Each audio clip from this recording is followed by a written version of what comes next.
Sur cette fixation du garde-boue, comme vous voyez, il y a une vis cassée dedans et qui a visiblement essayé d'être percée par quelqu'un. Sauf que ça a été fait de façon assez crade, de travers. Donc voilà, il va falloir essayer de retirer, au moins repercer, et puis ensuite voir ce que je fais.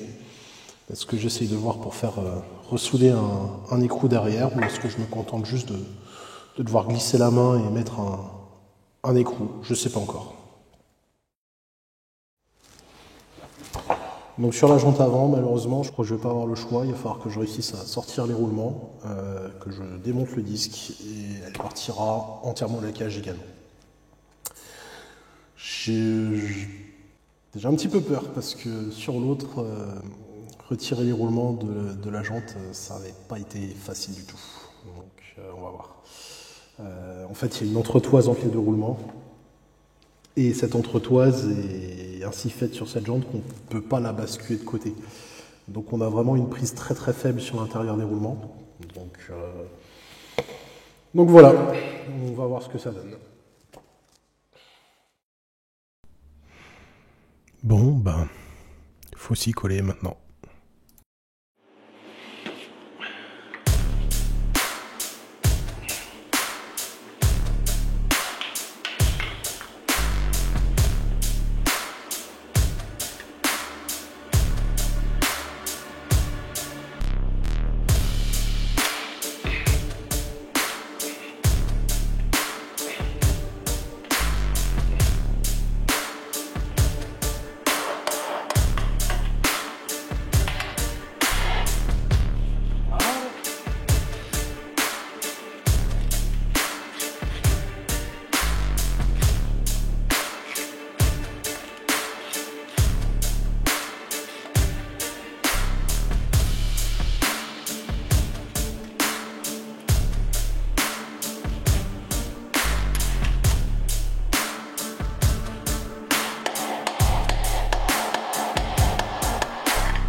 Finalement, j'ai eu beaucoup moins de difficultés que ce que je craignais pour retirer les roulements de roue avant.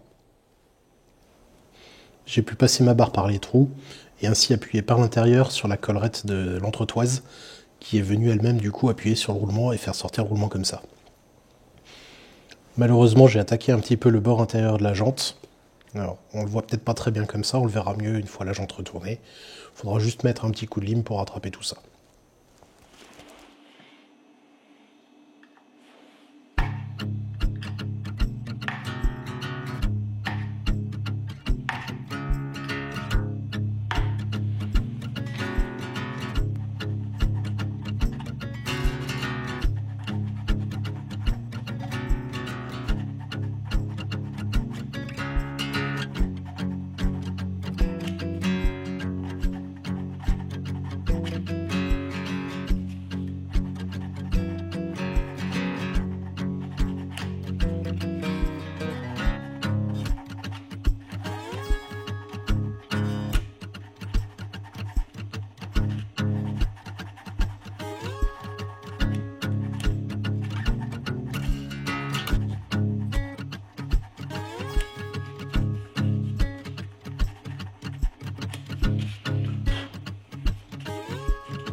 Et voici l'entretoise. Donc comme vous voyez, avec les deux collerettes, impossible de la basculer de travers dans la jante. Et c'est pour ça que j'ai été obligé de taper sur l'intérieur de la collerette. Par contre, du coup, voilà. J'ai desserti l'une des deux collerettes et il va falloir la remettre en place.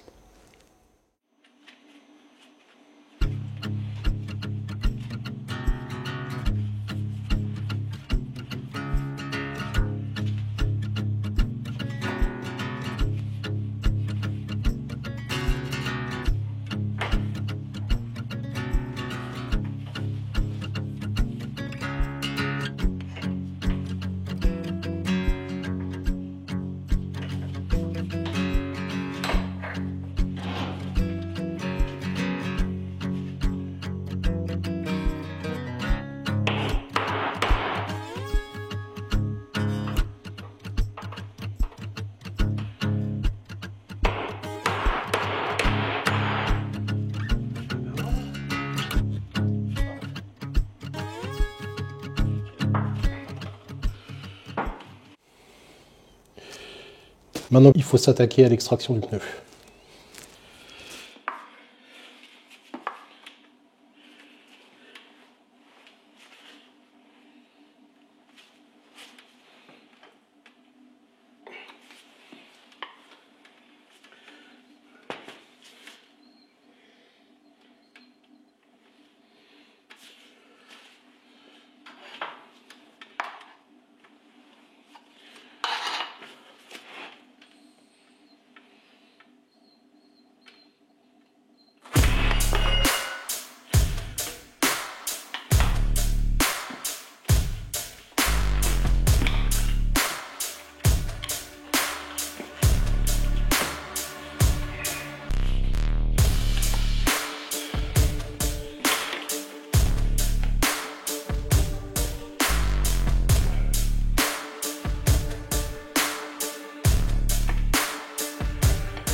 Bon, vous avez pu le voir, je suis pas franchement bien équipé pour m'occuper des pneus tubeless. Jusqu'à présent, autant les pneus à chambre à air, je les faisais moi-même, autant les pneus tubeless, je faisais faire. Là, j'ai fait une exception, déjà parce que j'ai plus de garagiste moto à proximité, que le pneu me semblait beaucoup plus souple que les pneus modernes avec lesquels j'ai pu me frotter par le passé, et puis je n'avais que le démontage du pneu à faire pour pouvoir envoyer la jante en thermolaquage. Et ça a quand même été une sacrée épreuve, qui a d'ailleurs bien dû faire rigoler les gens équipés et qui ont l'habitude de changer leurs pneus. Bref, surtout si vous avez un garagiste moto pas très loin de chez vous ou de votre boulot, à moins que vous ne soyez équipé et que vous avez l'habitude de changer les pneus, par exemple si vous faites de la piste régulièrement, vous embêtez pas, pour économiser 15 balles, ça vaut pas les efforts. Faites faire. Mais maintenant que c'est fait, on va pouvoir s'attaquer au dernier point de blocage pour le thermolaquage, le bras oscillant. On est parti. Bon, j'ai pu repercer la vis coincée dans le filetage. Alors, je ne l'ai pas filmé parce que je me suis dit qu'après le 3e épisode, vous en aviez peut-être marre de me voir percer des vis cassées. Malheureusement, comme je l'avais montré, il y a un précédent propriétaire qui avait déjà essayé de percer et qui avait fait pas mal de travers. Ça n'a pas raté, j'ai pas réussi à recentrer et du coup j'ai un trou dans la bordure de l'écrou. Ce trou dans la bordure de l'écrou m'a permis de revenir vers le centre et de faire sauter la vis du filetage, mais du coup ça déforme un petit peu le trou. Voilà, comme vous pouvez le voir là. Et le problème de ce trou un petit peu déformé, c'est que les vis ne tiennent plus. Alors déjà, c'est plus compliqué pour les mettre parce qu'on a tendance à pas bien centrer.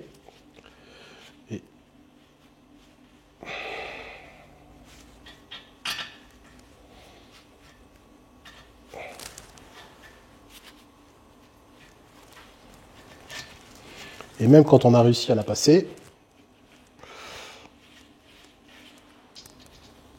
voilà, c'est pas très stable.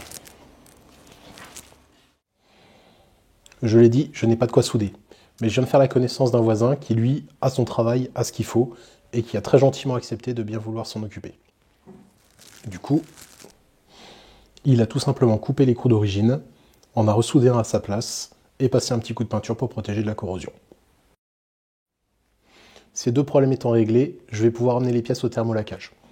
Mais d'ici là, il me reste encore plein de petites pièces à nettoyer. Je commence par les plaquettes et les pivots des cale-pieds.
Dans les trucs qui m'ont le plus changé la vie, avec le tournevis à frapper, il y a ça.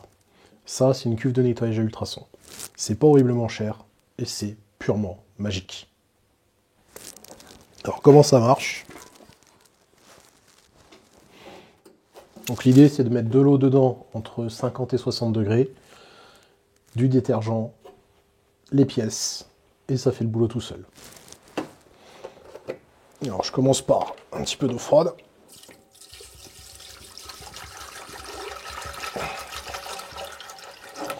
Alors je mets tout simplement de l'eau déminéralisée, ça évite les dépôts sur les pièces.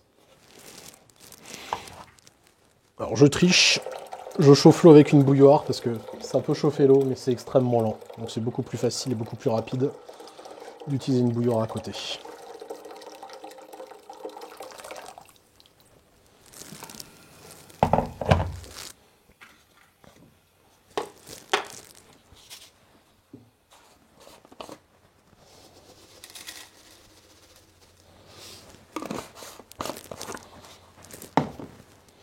Donc je rajoute du détergent spécial.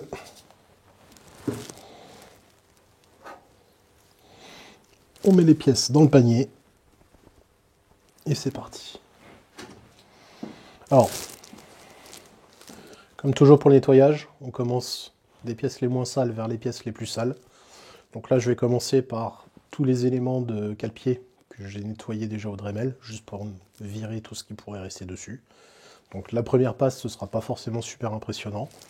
Les autres, ce sera un peu plus.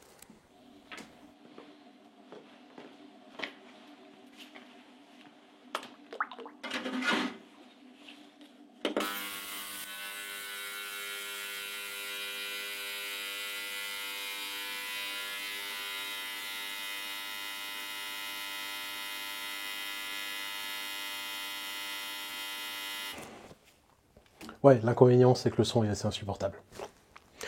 Donc, maintenant que c'est fait, hop, donc je retire les éléments de cale-pied qui sont bons, c'est juste un nettoyage pour être tranquille. Je mets à rincer dans un seau d'eau.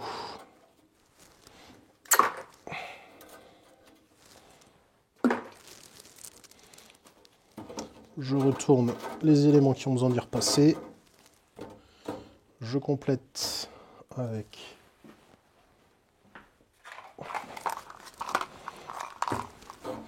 l'entretoise de roue avant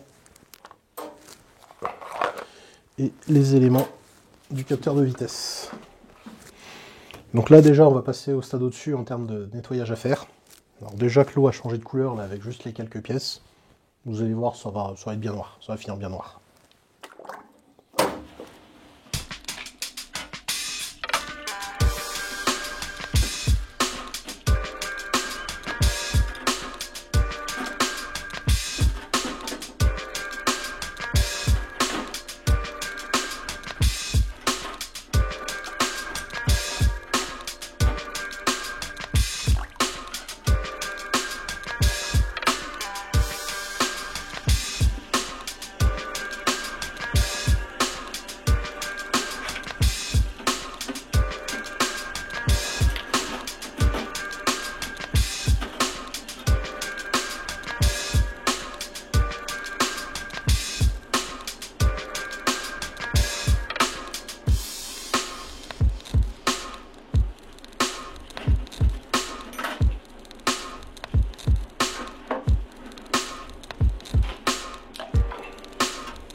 Et donc après rinçage, tout simplement, on les met à sécher.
vous allez voir la couleur de l'eau maintenant qu'on a fini de nettoyer.